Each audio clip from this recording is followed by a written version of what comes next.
Hello everyone. Today I wanted to go over the first 30 days of my 3D printing hobby. I've enjoyed it so far. It's been a blast. I have learned more than I ever anticipated. I've been very busy. Currently the printer is running. It has not stopped running literally for the last 30 days. And there's some points that I really wanted to go over with everybody, especially beginners. As I myself am a beginner, these are things that I've come across that I think will literally apply to everybody. So first point, your first layer is everything. Basically for all your prints, your first layer really determines how your print is going to turn out 99% of the time. You will generally not have failures towards the middle / top of the print unless there's some specific, issue with the actual STL file and such. Most printers, like my specific model, the P1S from Bambu Labs, I haven't really had any prints fail unless it was an adhesion issue. Second point, filament quality matters. So I went out and I purchased a lot of filaments in the beginning, basically thinking everything will work generally with no issues until I came across a specific filament. It is Sunlu Gold filament. I've tried several gold filaments just for a couple of things that I needed to print, and that one kept failing. It literally just failed on me. Unfortunately, I don't think I have any shots. If I do find some, I will include them, but it just kept failing on me, stringing every single time. I had some adhesion issues which would inevitably lead to crazy stringing, and that was specifically the one filament that did that. All right, let's go to the third point. Bed cleanliness is not as important. I see that all over the place, people telling others to keep your beds clean, wash it, use isopropyl alcohol on it. I've been barely doing that. I just don't touch the bed. I don't understand why, you don't need to touch the bed to get pieces off. What I do is just take it and pop everything off, and it's been easy. I never touch the plate.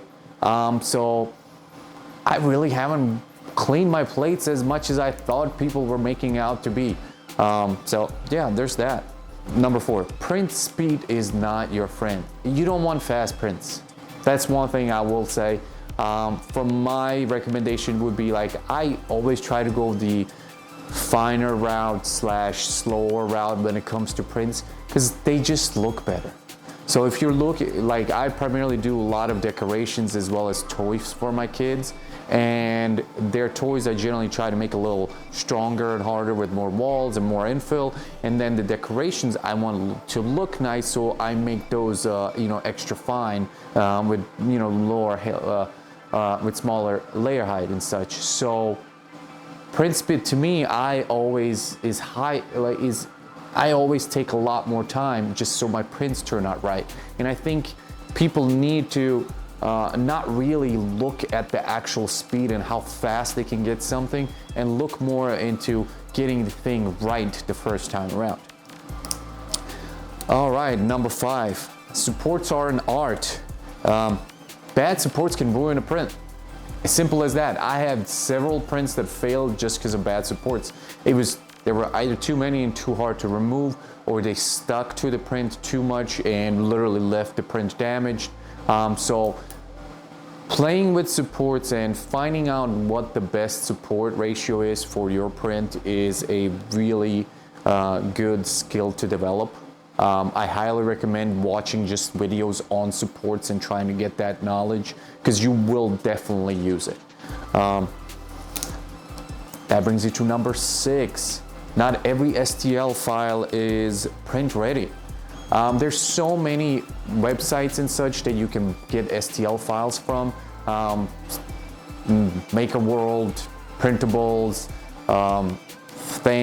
Thingiverse. A lot of those are just not ready to be printed. They are either AI made, and you'll see a lot of times you'll just see a little AI character or something. It looks beautiful, but as soon as you try to print the file, something happens. It looks bad. There's jagged edges and such. You really need to evaluate what the actual you know, what the actual file is, read the comments, read the reviews. Those are going to be your best markers when it comes to actual STL files and which ones are good. So keep that in mind. Number 7, calibration saves time. I do a calibration on my printer before every print, just because the couple of times it didn't work properly. So in my opinion, it does save time. It's automatic. It only takes like, I don't know, 5 minutes or so. I don't know exactly. I've never really timed it, but it tells me usually it takes about 5 to 7 minutes for a print to start. So I assume it's then that time block that it does the calibration, the bed calibration specifically. Number 8, you will need to grow your skills. Just like I mentioned, you'll need to grow your skills when it comes to STL files. You'll need to grow your skills across the board. And what I mean is you need to realize when something is a good filament, when it's not. You'll need to work on your CAD skills. You will need to work on your troubleshooting skills once something fails to figure out what the cause is. So you definitely will need to up your skills when it comes to the 3D printing game. Number 9. This brings me to CAD. So if you are designing things in CAD, and I've started doing that at this point, do small prints first before moving into bigger prints. Because you do want to get your prototypes out quickly and see if they're working. And so I basically scale things down, make them slimmer, and that's how I save time and filament before I'm actually ready to print the real thing. And a lot of times, depending on the STLs that I get from, like, let's say Maker World, if it's something like an articulated snake that I was making for my son, I printed a small one first. I wanted to see if this thing worked because it was so big and it was going to take 7 hours. And I wasn't about to spend 7 hours for it to fail on me. So keep that in mind. Let's get right into number 10.